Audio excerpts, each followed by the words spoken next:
Hello and welcome live from New Delhi. You're watching DD India NewsHour. I'm Gautam Roy. Let's get started with the top stories.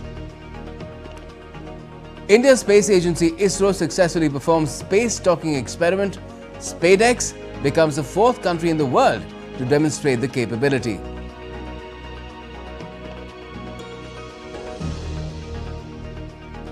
India's Prime Minister Narendra Modi approves the 8th Pay Commission to revise salaries and pensions of central government employees. Israel defers cabinet meet over ceasefire deal, accuses the Hamas of backtracking on it.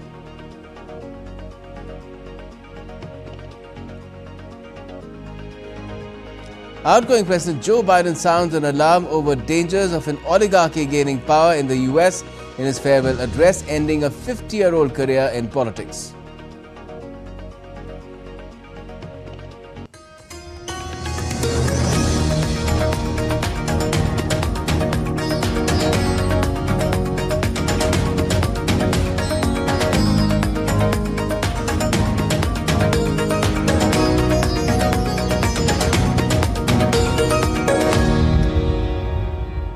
In a historic moment, India's space agency ISRO successfully demonstrated docking of satellites as part of the space docking experiment, or SpaceX. In doing so, it's not only become only the fourth nation in the world with this capability, it has also cleared the way for future missions like exploring the moon and building a space station. 3, 2, 1, 0. India achieves major milestones in space missions as the Indian Space Research Organisation on Thursday successfully completed the docking process of the SpaceX satellites. This milestone places India among an elite group of nations, joining the United States, Russia, and China in demonstrating the complex capability of satellite docking. Announcing the achievement, ISRO said, "Spacecraft docking successfully completed. A historic moment. Let's walk through the SpaceX docking process. Maneuver from 15-meter to 3-meter hold point completed. Docking initiated with precision, leading to successful spacecraft capture. Retraction completed smoothly, followed by rigidization for stability. Docking successfully completed." India's President Draupadi Murmu, Prime Minister Narendra Modi congratulated ISRO and the Indian space community for achieving a significant milestone with the successful space docking of satellites. In a post on X, PM Modi lauded the efforts of Indian scientists, stating, "Congratulations to our scientists at ISRO and the entire space fraternity for the successful demonstration of space docking of satellites. It is a significant stepping stone for India's ambitious space missions in the years to come." ISRO had successfully launched the SpaceX mission on December 30, 2024, with the primary goals of space docking. The PSLV C-60 rocket carrying two small satellites, SDX-01 Chaser and SDX-02 Target, along with 24 payloads, had lifted off from the first launch pad of the Satish Dhawan Space Center in Sriharikota, and about 15 minutes after liftoff, the two small spacecraft, weighing about 220 kg each, were launched into the 475-kilometer circular orbit as intended. SpaceX is a revolutionary technology demonstrator designed to test the intricate process of docking two small spacecraft in low Earth orbit. This critical capability represents a giant leap for India's future space missions, including the much-anticipated Gaganyaan human spaceflight program, the upcoming Chandrayaan-4 lunar mission, and the envisioned Indian space station. Shivali Kumari's report for DD India. And later in the day, the Union Cabinet, chaired by Prime Minister Modi, approved the establishment of the third launch pad at the Satish Dhawan Space Center of ISRO at Sriharikota in Andhra Pradesh. The total fund requirement is 3,984.86 crore Indian rupees, including the establishment of the launch pad and the associated facilities. Briefing the media about the development, ISRO Chief Dr. V. Narayanan highlighted that the project envisages the establishment of the launch infrastructure at Sriharikota for the next generation launch vehicles of ISRO.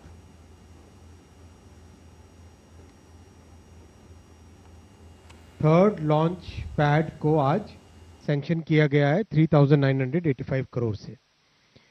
अगले 30 वर्षों को ध्यान में रखते हुए इस infrastructure की design की जा रही है। आप सब जानते हैं कि 2 बड़े मिशन लिए गए हैं, जिसमें भारत अंतरिक्ष स्पेस स्टेशन बनेगा और बाय 2040 मून पर भारतीय पहुंचने की एक बड़ा जो मिशन हाथ में लिया हुआ है, उसमें इस प्रोजेक्ट का बहुत बड़ा रोल रहेगा। थर्ड लॉन्च पैड का बहुत बड़ा रोल रहेगा। With the approval of the third launch pad, this huge space sector startup ecosystem which has got created, that will get a major boost. उनको एक नई फैसिलिटी मिलेगी, उनको एक नई कैपेबिलिटी मिलेगी। We are having right now 2 launch pads operational. In the first launch pad, we can launch PSLV vehicle. And second launch pad, we can launch the LVM-3 and GSLV Mark II vehicles. Honorable Prime Minister has already given the approval for the next generation launcher, NGLV. That capability is almost, the Mark III vehicle capability is 8,000 kg to low Earth orbit. This vehicle capability is 30,000 kg to low Earth orbit. And the vehicle size is something around 91 meter height. Almost 2.2 times height of the Mark III vehicle. And the lift-off mass is 1,000 ton, almost 1.5 times of Mark III vehicle. So this launch pad is capable of handling that vehicle, NGLV. So promise of a lot more unfolding for ISRO and India's space exploration in the coming days with this proven capability and the setting up, the initiation of the setting up of new launch capabilities as well. Let's talk to Dr. S.V. Sharma, former Deputy Director ISRO, about these developments. Good evening to you, Dr. Sharma. What do you make of what's happened today in terms of, first the space docking, and then in tandem with that, the third launch pad, initiating that process of getting the third launch pad going for more advanced and more heavier duty launch vehicles, rockets, really? I think we achieved a tremendous success today. The country has achieved a tremendous success today while the docking of the SpaceX 1 and 2 today morning at about 7:20. I think the credit should go to this 140 crore population of this country who kept faith on this ISRO and gave this opportunity to do it. And it is a great feat for this country. Of course, we have demonstrated going to Mars for the first time, making successful, going to Chandrayaan 3, we landed on the South Pole for the first time, then we have done the Suryayaan, and this is something feather in the cap, little more than all this, and which is really required for the future mission in terms of Gaganyaan, in terms of the space station, what is being talked about, etc. The biggest challenge what was faced, if you see today morning while docking, is that the satellite, after separation on 30th December, till now ISRO had been doing several experiments. The satellite at the injection got separated with a spatial distance of 4 kilometers. Then it was placed at 20 kilometers safe distance, and it was brought several times nearer, from 20 to 15 to 10 to 5 to 1.5 kilometer, then to 250 meters and also 3 meters several times, to study various combination of requirements for the safe docking of this spacecraft. These 15 or 16 days had been really, really crucial for ISRO to study, because not everything is known a priori. Space is something which is always, haunting. Therefore, actual situation had to be studied, and the algorithms have to be modified. The software has to be modified. Programs have to be modified. The sequencing have to be modified. The AI, what is that? Artificial intelligence had to be fine-tuned to ensure that this docking properly. Specifically, if you had seen 3 to 4 times, the satellite has come to 3 meters, and the last moment the abort was made. Why this issue? There are 3 or 4 major challenges in docking. The first and the foremost is the line of approach. That is the line of distance between the satellites and the velocity. The velocity, which is generally at 28,000 kilometers per hour, is incredible speed of 28,000 kilometers per hour, it has to come down to 1 millimeter to 10 millimeter per hour is the speed at which it has to dock. So the velocity is important. Velocity has to match. Then the line of sight has to match. The power generated by the solar panels should be sufficient. Then the visibility of the both the satellites during docking has to be very, very clear to the Earth. That is the ground station at the Indian ground station. This point I am specifically making is because this 550-kilometer orbit where the satellites are placed, every 90 minutes it takes the revolution of the Earth. The Earth is rotating at about 40,000 kilometers per hour, and this is rotating at about 28,000 kilometers per hour. Please look at the differential speed and the angular velocities, etc. And there are much dynamics which is working. And only 20 minutes per day is the visibility of the satellites with which ISRO has to do all experiments, has to do all studies, do all uploading of the commands, etc. And that is the biggest challenge. Beyond that 20 minutes is the non-visible period where satellite will not be visible to the Earth and satellite will not have sufficient power. So this is the biggest challenge. Therefore, ISRO did sufficient studies, ensured that the satellites are safe.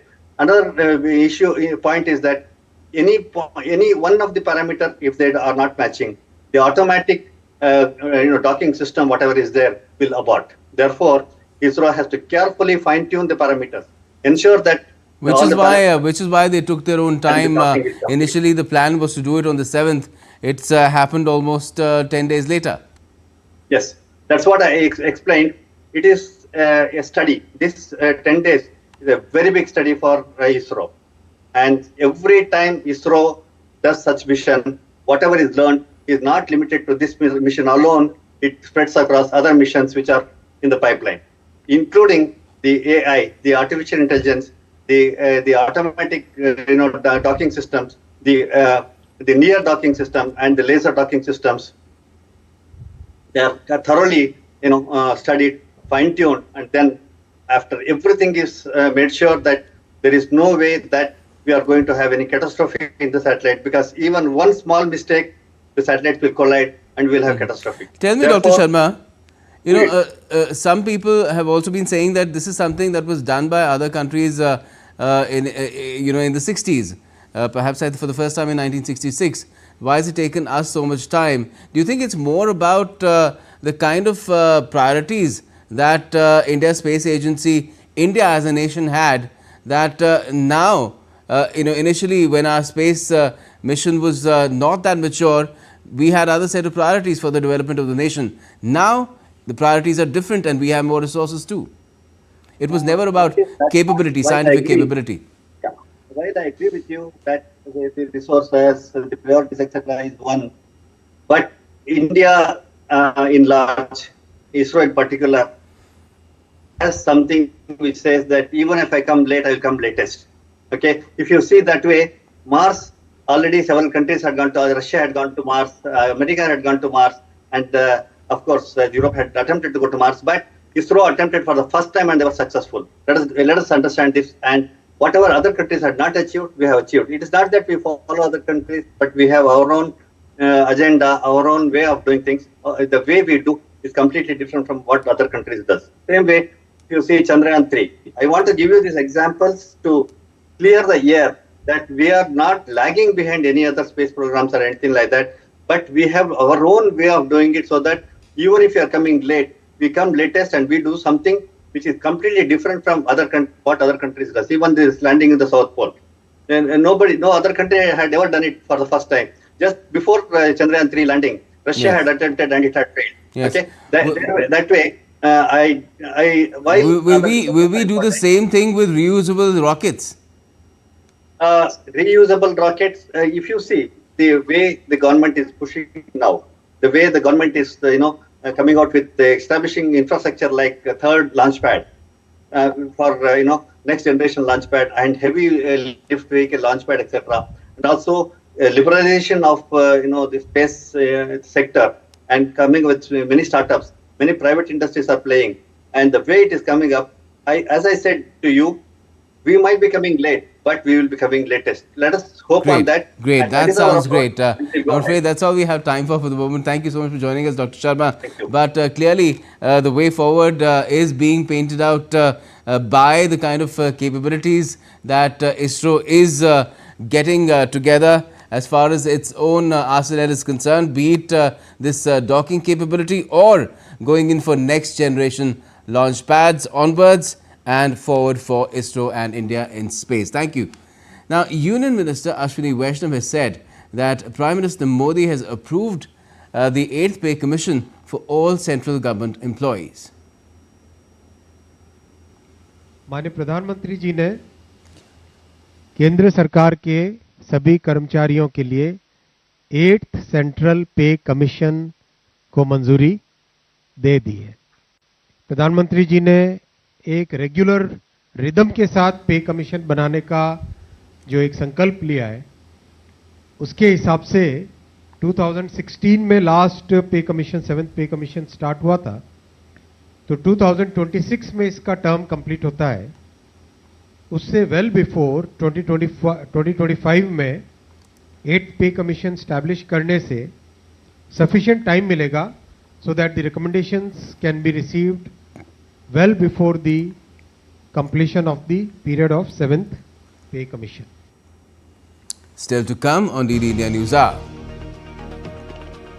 Singapore President visits India to mark 60 years of diplomatic relations, taking ties forward in multiple areas from investments to technology and sustainability. Keir Starmer and Volodymyr Zelensky sign a 100-year agreement that pledges to strengthen defence ties between the UK and Ukraine. And the Bharat Mobility Global Expo is ready to go full throttle from Friday, featuring a range of vehicle launches from major automakers.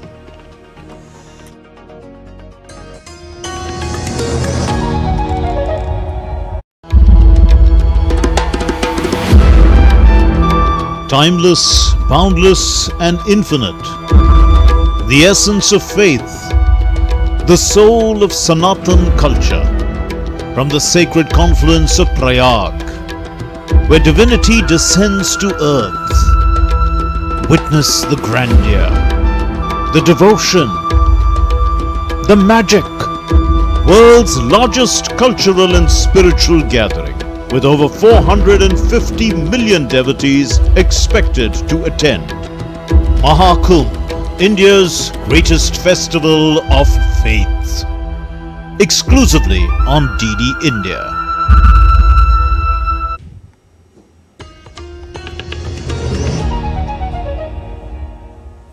Welcome back. You're watching DD India NewsHour. I'm Gautam Roy. Now, Singapore's President Tharman Shanmugaratnam is on a high-profile state visit to India from the 15th to the 18th of this month. The year 2025 marks the celebration of the 60th anniversary of the establishment of diplomatic relations between India and Singapore. To commemorate this special occasion, India's President Draupadi Murmu and the visiting President of Singapore unveiled a joint logo in New Delhi on Thursday. The visit of Singapore's President is not only a celebration of 6 decades of ties, but also an opportunity to strengthen collaboration in key sectors including trade, technology, defence and skill development. Here's a report. Marking the 60th anniversary of diplomatic relations between India and Singapore, Singaporean President Tharman Shanmugaratnam is on a high-profile state visit to India from 15th to 18th January. The visit is not only a celebration of 6 decades of ties, but also an opportunity to strengthen collaboration in key sectors including trade, technology, defence and skill development. India's President Draupadi Murmu on Thursday held wide-ranging talks with visiting President of Singapore at the Rashtrapati Bhavan, which is the official residence of the Indian President in New Delhi. Strengthening the comprehensive strategic partnership dominated the agenda of the meeting. Both leaders also unveiled a joint logo to commemorate the 60th anniversary of establishment of diplomatic relations between India and Singapore. India's Prime Minister Narendra Modi also called on the visiting President of Singapore. India-Singapore relations were elevated to comprehensive strategic partnership during the visit of Prime Minister Modi to Singapore in September last year. Prime Minister Modi visited Singapore 5 times since 2014. In 2018, PM Modi became the first Indian Prime Minister to deliver the keynote addresses at both the Shangri-La Dialogue and the Singapore FinTech Festival. During Prime Minister's visit in September 2024, bilateral relations were upgraded to comprehensive strategic partnership with MOUs signed on semiconductor, digital technologies, healthcare and skill development. Prime Minister Lee Hsien Loong of Singapore had visited India multiple times, including for Republic Day celebrations in 2018 and the G20 summit in 2023. Both leaders met on the sidelines of the G20 summits in Rome and Bali. In 2023, they launched the link between India's UPI and Singapore's PayNow. Earlier, President Murmu accorded a ceremonial welcome to President Shanmugaratnam at the forecourt of Rashtrapati Bhavan. Prime Minister Modi was also present on the occasion. The visiting president inspected Guard of Honour, after which he met with various delegates. Speaking to media, President Shanmugaratnam highlighted that both countries are now on a new trajectory, with relations elevated to comprehensive strategic partnership. We are now on a new trajectory with India, with the upgrade of our relations to a comprehensive strategic partnership, which was announced during Prime Minister Modi's last visit to Singapore in September last year. We are exploring new initiatives, going beyond the existing very active relationship that we have.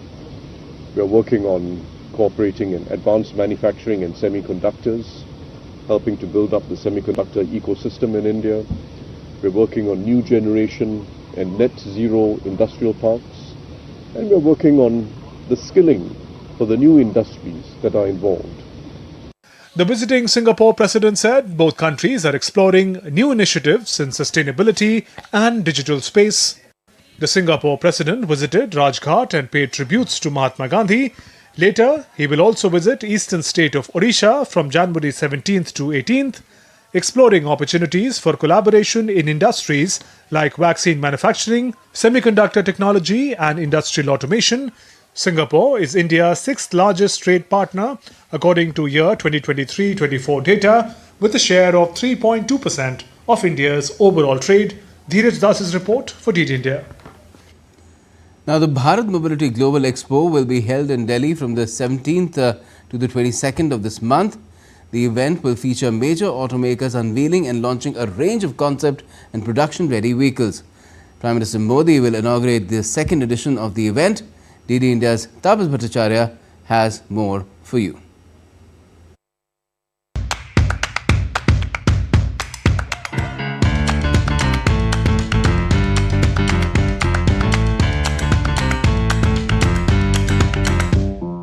Welcome to Bharat Mobility Global Expo 2025, India's premier global mobility show, bringing the world's leading automotive and mobility players under one roof. Now in its second edition, Bharat Mobility Global Expo will be inaugurated by Prime Minister Modi on Friday. The event is a game changer for the mobility industry, uniting the entire value chain to co-create the future of mobility. The theme for 2025, Beyond Boundaries, Co-creating Future Automotive Value Chain, emphasizes collaboration, innovation and sustainability to drive cutting-edge advancements. Spanning over 200,000 square meters across 3 iconic venues, Bharat Mandapam in New Delhi, Yashobhoomi in Dwarka, and India Expo Center and Mart in Greater Noida, the 6-day extravaganza promises unparalleled opportunities to connect, innovate and inspire. With over 9 concurrent shows and 500,000 visitors expected, the Expo showcases the full spectrum of mobility solutions, from electric and hybrid vehicles to connected and autonomous technologies, sustainable urban transport systems, battery technologies, and beyond. International participation is at an all-time high, with 5,100 global players joining forces to shape the future of mobility. Adding to the excitement are 15-plus conferences, bringing industry leaders together to share insights and spark new ideas.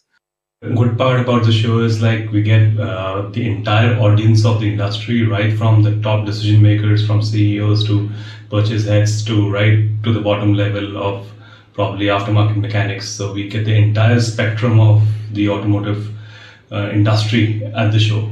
Supported by the Ministry of Commerce and Industry and hosted by leading industry associations, Bharat Mobility Global Expo 2025 highlights India's growing prominence on the global mobility stage. Bharat Mobility Global Expo 2025 is shaping the future of mobility in the country. The event is an opportunity to connect, innovate and inspire. Bharat Mobility Global Expo 2025 is where the future of mobility begins. With camera person Gaurav Giri, this is Taposh Bhattacharya for DDI India from Delhi. Now, Keir Starmer and Ukrainian President Volodymyr Zelensky have signed a 100-year agreement that pledges to strengthen defence ties between the two countries. The UK Prime Minister said the pact showcases a new partnership between the two nations. British Prime Minister Keir Starmer and Ukrainian President Volodymyr Zelensky signed a landmark 100-year accord in Kiev on Thursday that aims to deepen security and cultural ties in the Baltic Sea, Black Sea and Sea of Azov and shore up support for Ukraine before Donald Trump's return to the White House. Ukraine's president said that the leaders discussed foreign troops deployment with France, UK, Poland and Baltic countries so far. Today is indeed a historic day, and indeed our relations, Ukraine and Britain, are closer than ever. Today we have reached a new level of relations, and it is ever more than a strategic relationship. We have signed an agreement on a 100-year partnership.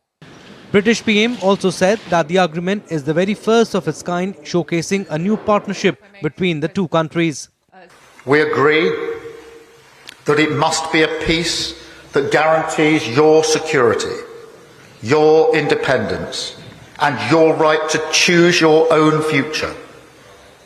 We will work with you and with all of our allies on steps that would be robust enough to guarantee Ukraine's security, guarantee any possible peace, and deter any future aggression. This is UK PM's first official visit to Kiev since taking office last July. Starmer, along with Ukrainian President, laid wreaths at Memorial Wall to commemorate bravery and sacrifice of Ukrainian soldiers.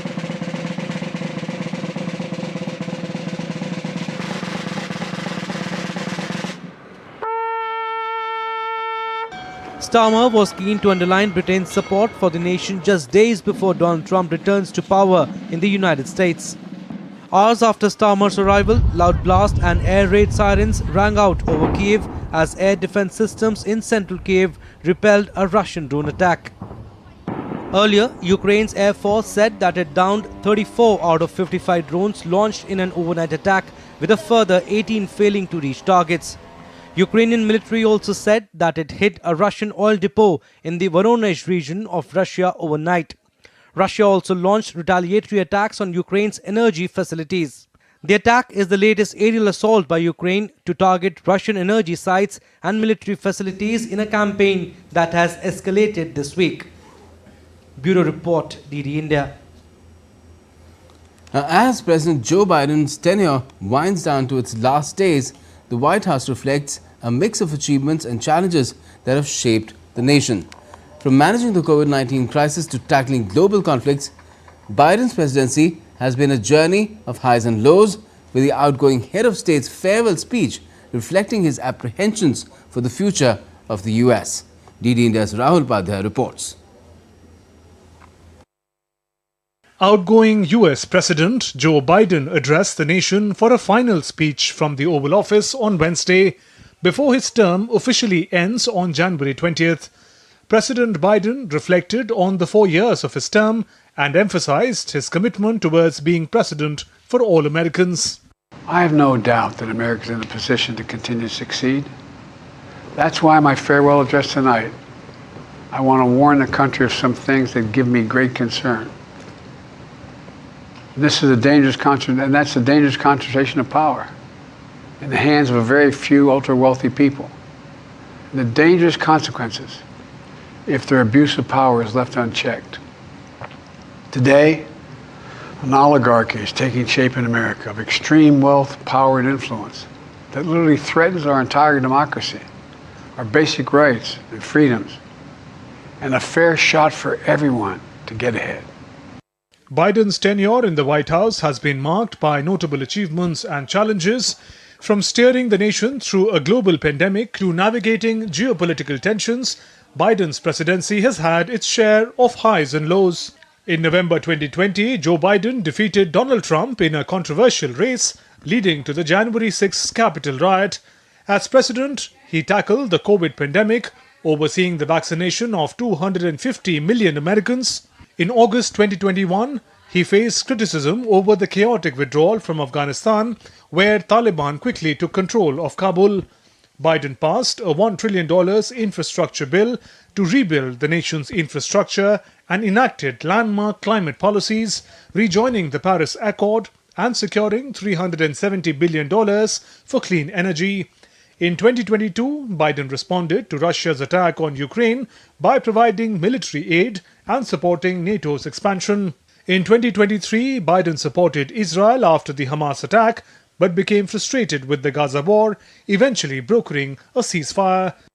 Concerns over Biden's age grew after a poor debate performance in 2024, leading to his withdrawal from the presidential race, where Kamala Harris replaced him but ultimately lost to Donald Trump. The president is leaving the office with a low approval rating, though higher than his predecessor and successor did. Rahul Upadhyay's report for DD India. And still to come on DD India NewsHour. We'll be speaking with our expert guest about the prospects of peace in West Asia after the still in limbo Gaza ceasefire deal.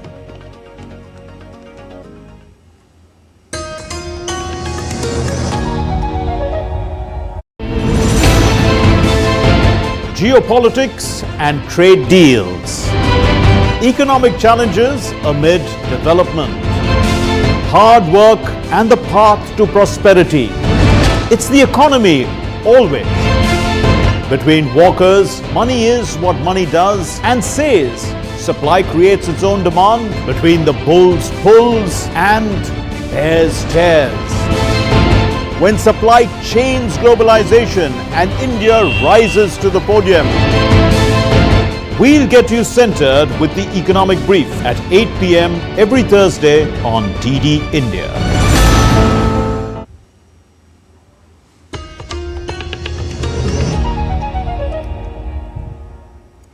Welcome back. You're watching DD India NewsHour. I'm Gautam Roy. Now, Israel and Palestinian group Hamas have reached a ceasefire deal to end 15 months of conflict in Gaza.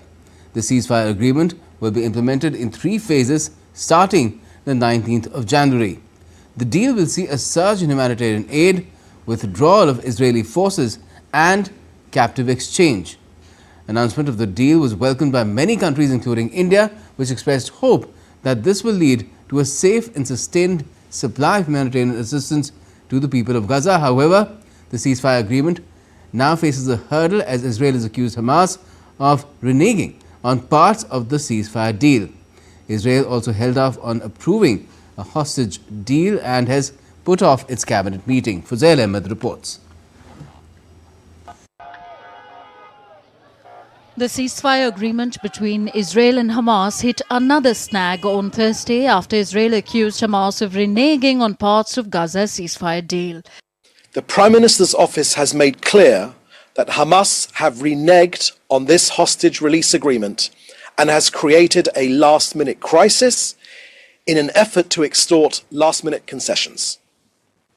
As such, the Israeli cabinet cannot meet to agree this deal. It cannot convene until the mediators notify Israel that Hamas has accepted all elements of the agreement that were already agreed. The deal came after weeks of intensive rounds of indirect negotiations in Qatari capital Doha between Israel and Hamas, mediated by facilitators from the US, Egypt and Qatar. US President Joe Biden released a statement following the ceasefire announcement. Biden in a statement said that it is the result not only of the extreme pressure that Hamas has been under and the changed regional equation after a ceasefire in Lebanon and weakening of Iran, but also of dogged and painstaking American diplomacy. He also said that his diplomacy never ceased in their efforts to get this done. This deal was developed and negotiated under my administration, but its terms will be implemented, for the most part, by the next administration. In these past few days, we've been speaking as one team. While Russia said it hopes that ceasefire in Gaza would lead to stabilization and create the necessary conditions for a political settlement between Israel and the Palestinians.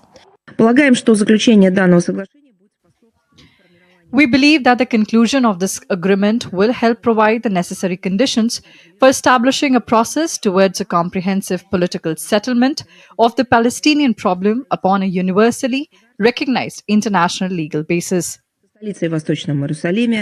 New Delhi too welcomed the announcement. India's Ministry of External Affairs in a statement said that we welcome the announcement of the agreement for the release of hostages and a ceasefire in Gaza. We hope this will lead to a safe and sustained supply of humanitarian assistance to the people of Gaza.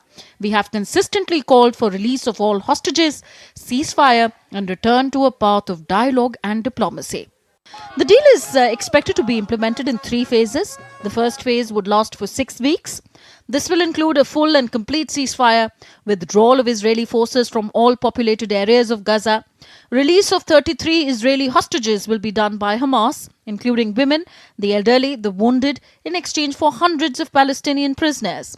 By the end of the first phase, all civilian captives, living or dead, would have been released.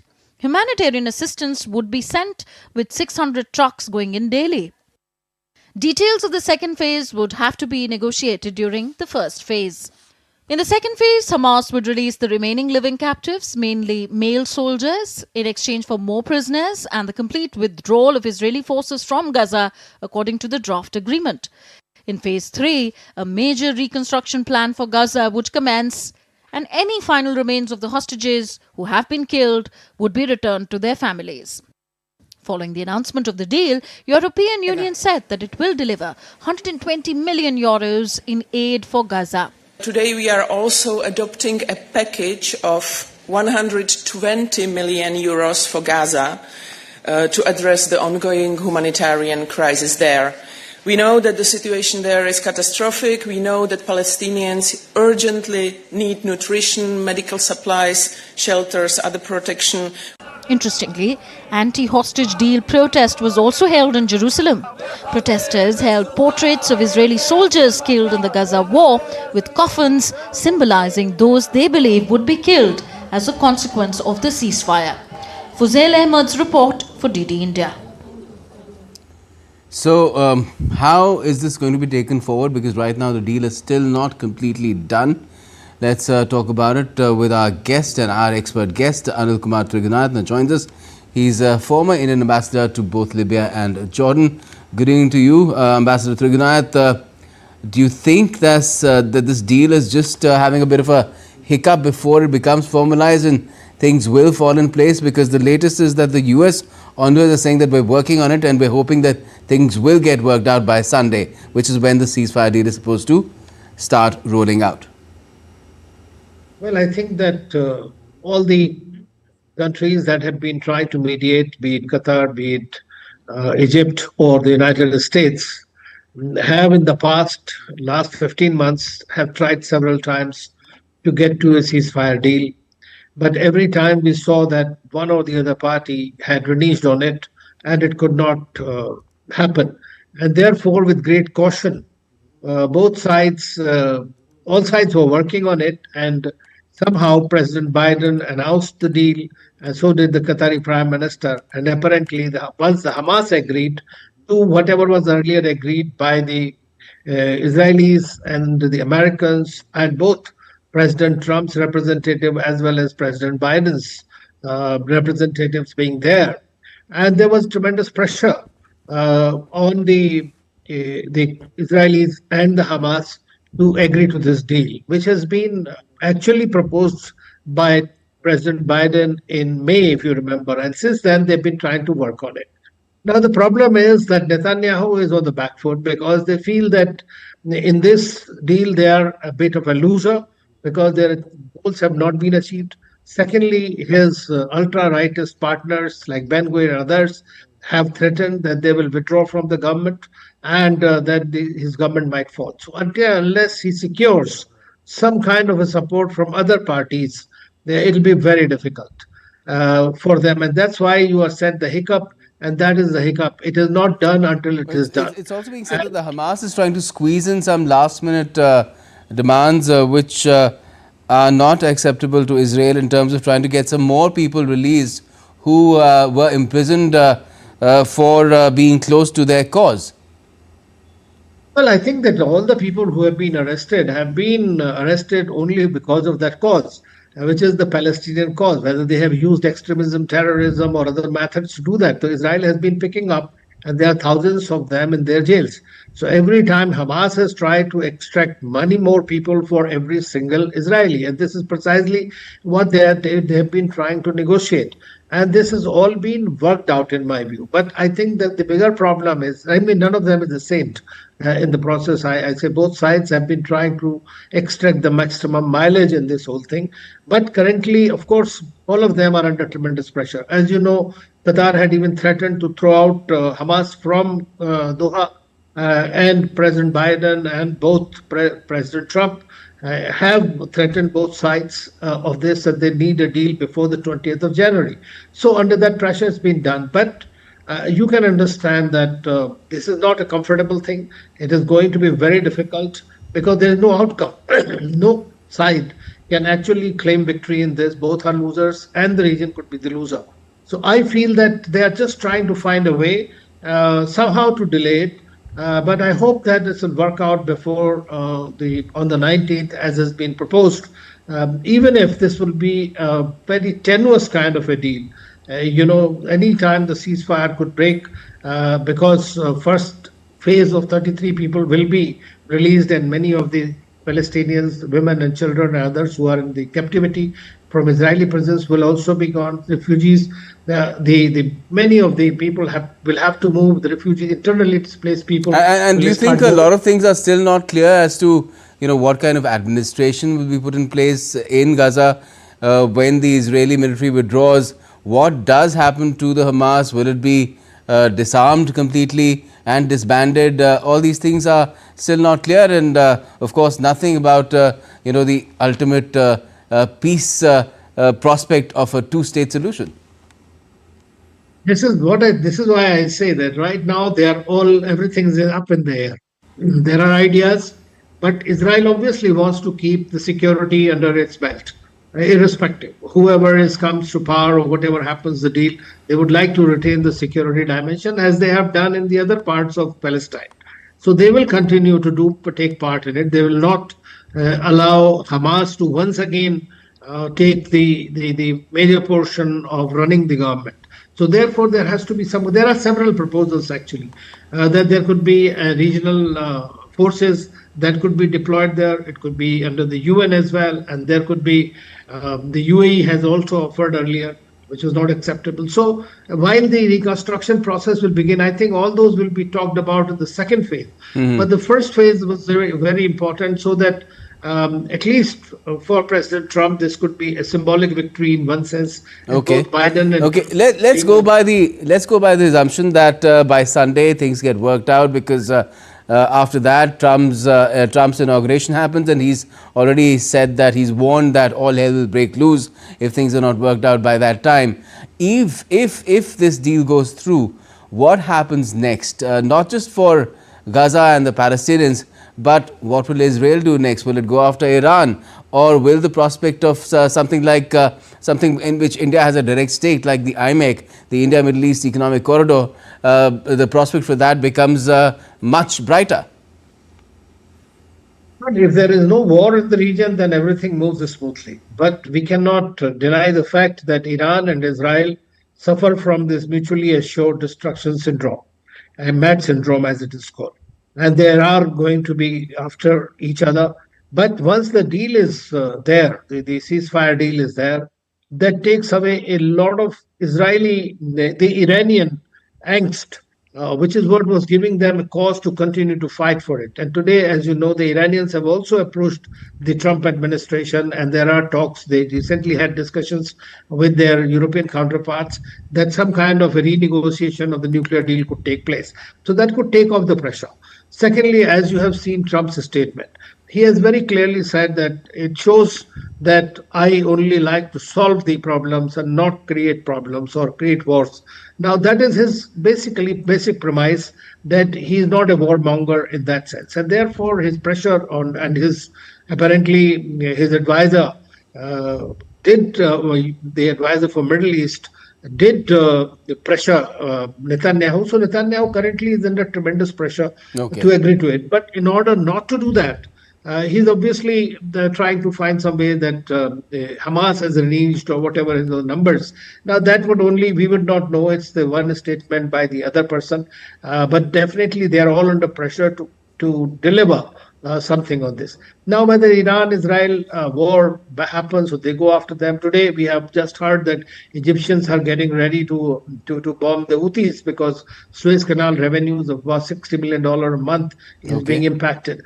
So we are not still where the peace is, because the fight is still going on in different parts. There are multiple theaters.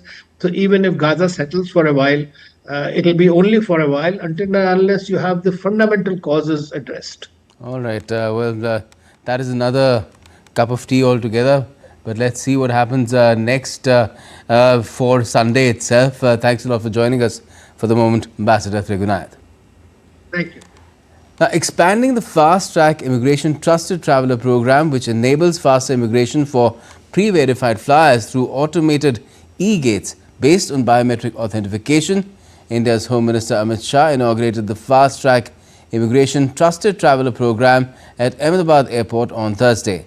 The Home Minister also launched the service for 6 other airports, namely Mumbai, Chennai, Kolkata, Bengaluru, Hyderabad and Kochi. The program is already running successfully at the Indira Gandhi International Airport in Delhi since June 2024. Both Indian citizens and OCI card holders can avail of this facility free of cost. Enrolled travellers will use e-gates at immigration by scanning their boarding pass as well as passport, followed by biometric authentication. Once verified, the e-gates will open automatically, completing the immigration process. The plan is to expand the program to cover 21 airports in the country. India's Commerce and Industry Minister Piyush Goyal launched the Prabhav Fact Book and the Bharat Startup Challenge on the 9th Foundation Day of Startup India in New Delhi on Thursday. Addressing the event, the minister credited the success of Startup India mission to funding instruments like the Fund of Funds for Startups managed by SIDBI and financed by the government. He highlighted its role in mobilizing private capital, especially for startups in Tier 2 and Tier 3 cities, enabling them to scale operations and boost the economy. Success of the Startup India mission also can be attributed to some of the funding instruments like the Fund of Funds scheme that was very ably administered by SIDBI and financed by the Government of India, which worked as a transformative tool to mobilize private capital, particularly to support startups in the Tier 2 and Tier 3 cities of India. The Lokpal Day celebrations were held today in New Delhi. Chief Justice of India, Justice Sanjeev Khanna, was present as the chief guest on the occasion. Members of the Lokpal and Chairperson Justice A.M. Khanwilkar attended the function. The function is being celebrated as Lokpal Day, which will be observed every year on the 16th of January. On this occasion, Chief Justice Sanjeev Khanna shared his views on the role and functions of the Lokpal. He emphasized the importance of the Lokpal and the need to strengthen its functions. He said that the role of the Lokpal is very important and Lokpal will have to work in collaboration with other institutions like Central Vigilance Commission and other investigative agencies to meet the challenges of the future. Prize distribution ceremony for the 25th National Youth Parliament Competition 2023-24 for Jawahar Navodaya Vidyalayas was held in New Delhi. Union Minister of State for Law and Justice and Parliamentary Affairs Arjun Ram Meghwal presided over the event and presented awards to the winning teams for their outstanding performances. The minister also engaged in an interactive session with the students. He highlighted that today's youth are fully capable of driving India towards becoming a developed nation and underscored the importance of character-based education in shaping future leaders. विद्यार्थियों को चरित्रवान बना दो, संस्कारवान बना दो, able बना दो, कैपेबल बना दो, ये देश अपने आप ही विकसित राष्ट्रों की श्रेणी में खड़ा हो जाएगा। नवोदय विद्यालय समिति यही काम कर रही है, इसलिए नवोदय विद्यालय समिति को भी बहुत बहुत बधाई और शुभकामनाएं देते हैं। चरित्र के बारे में एक बार स्वामी विवेकानंद जी ने भी बहुत जोरदार बात की। वो उधर से आ रहे थे, लंदन रुके, शिकागो से लंदन रुके, एक शानदार भाषण दिया। एक कोई महिला पत्रकार सामने आई, उन्होंने कहा स्वामी जी आप जेंटलमैन नहीं लगते, भाषण तो बहुत शानदार दे रहे हो, ये क्या टर्बन पहन रखा है, क्या आपने ड्रेस पहन रखी है? तो उसने क्वेश्चन किया स्वामी जी को, बोला जेंटलमैन कैसे लगते हैं? तो उन्होंने कहा why don't you wear a coat pant tie and T shirt and looks like a gentleman? Then Swami ji smiled and told, in your country, tailor makes a gentleman. In ours, character makes a gentleman. Let's now get you all the updates from the Mahakumbh.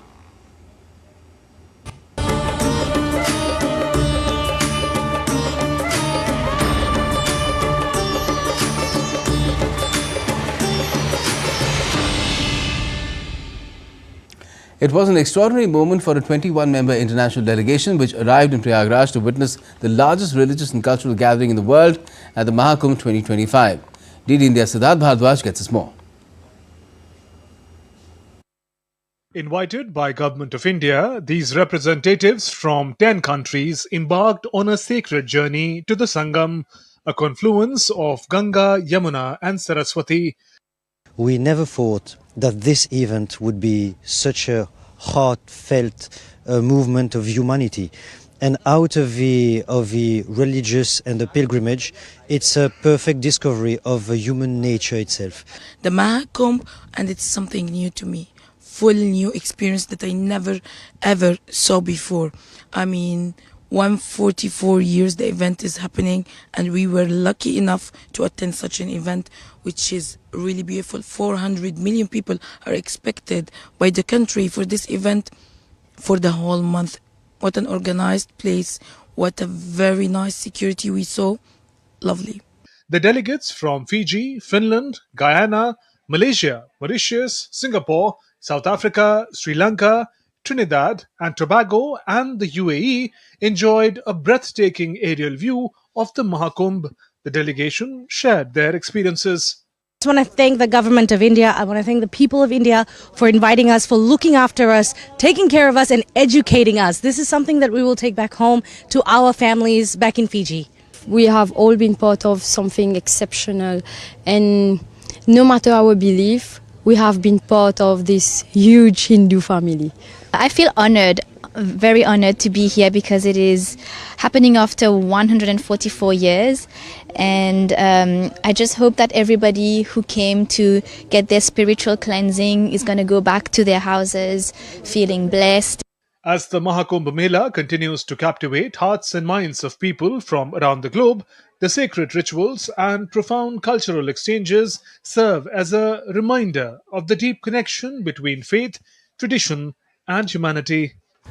The Mahakumbh 2025 has certainly made its mark on the global map.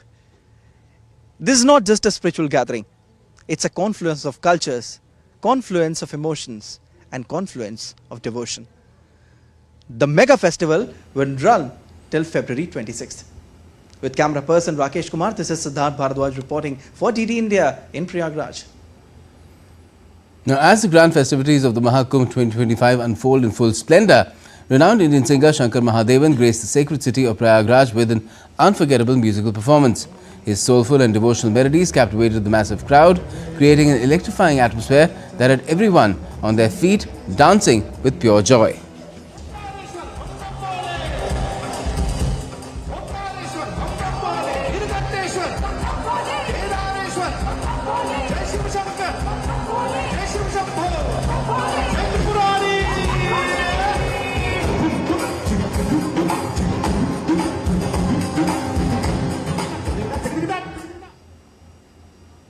144 years के बाद आ रहा है और उसमें मुझे गाने का मौका मिला। इसमें सिर्फ मैं शिव जी का धन्यवाद, गवर्नमेंट ऑफ इंडिया का धन्यवाद, गवर्नमेंट ऑफ यूपी का धन्यवाद और मिनिस्ट्री ऑफ कल्चर का धन्यवाद दूंगा और सभी लोग जिन्होंने इतना परिश्रम किया है। ये मतलब प्रोग्राम जितना स्मूथली चल रहा है, लाखों करोड़ों लोग आ रहे हैं, 40 करोड़ लोग एक्सपेक्टेड है, लेकिन इतना स्मूथली यहाँ पर चल रहा है। I really thank and my hats off to the organizing committee.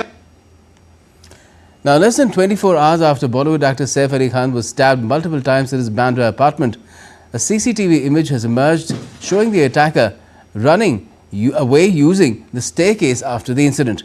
The attacker, who stabbed Saif Ali Khan inside his 12th floor apartment in Bandra early on Thursday, is seen on the staircase of the 6th floor in this CCTV footage. Saif Ali Khan was stabbed at least 6 times by an unidentified attacker so far, who entered his Mumbai home in a burglary attempt apparently on Thursday. After the attack, Saif was admitted to the Leelavati hospital where he's been undergoing treatment and is said to be out of danger. Leelavati Hospital CEO has said 2 of his injuries are deeper and one of them is closer to his spine. Time now to get you sporting updates as well. India's President Draupadi Murmu has to confer National Sports Awards 2024 on Friday at the Rashtrapati Bhavan in New Delhi. President Murmu will confer Major Dhyan Chand Khel Ratna Award to Indian sportsperson D. Gukesh, Harmanpreet Singh, Praveen Kumar and Manu Bhakar. During the ceremony, 32 Arjuna Awards will also be given to athletes for outstanding performance in sports and games. Now, in a masterclass of strategy and skill, Indian women's Kho-Kho team continued their unbeaten streak with a commanding victory over Malaysia in the Kho-Kho World Cup 2025 at the Indira Gandhi Indoor Stadium on Thursday. Starting with a spectacular dream run by defender Bhilar Opinaben and Monica, Team India showcased their prowess across all 4 turns, ultimately securing an emphatic 80-point win. The victory, marked by multiple dream runs and tactical brilliance, cemented India's position atop Group A with a massive score difference, setting up a quarter-final clash with Bangladesh. And that's all we have for this edition of DD India News Hour, but let us know your thoughts on the news of the day. And for those on the go, you can get all the latest news and updates from India and across the world on DD India's mobile app. It's available on both Android and iOS. You can scan the QR code on the screen and download the app right away. And we'll be back with more news as breaks here on DD India. I'm Gautam Roy, and from all of us here in Delhi, thanks for watching DD India News Hour.